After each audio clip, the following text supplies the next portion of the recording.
Hello guys, in this video we'll see how to install Nmap on Linux Mint operating systems. Okay, first open any web browser, also open terminal, then go to Nmap official website, that is nmap.org. Then click on download.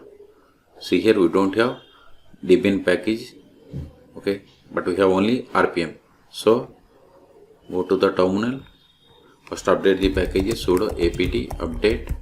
Hit enter, provide the password of sudo user, hit enter. All done. Now install Nmap, sudo apt get install Nmap.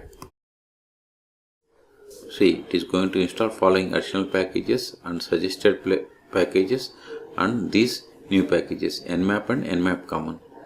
So type and hit enter. See, we are installing Nmap 7.94.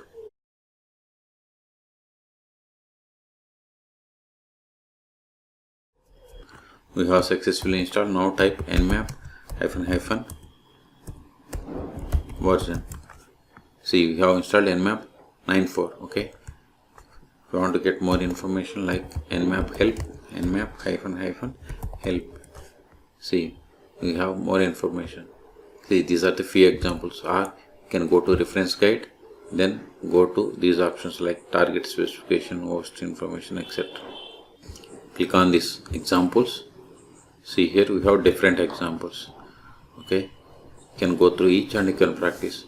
Okay, so in this video we have seen how to install Nmap on Linux Mint operating systems. Okay, for more tutorials please subscribe my channel. Thank you.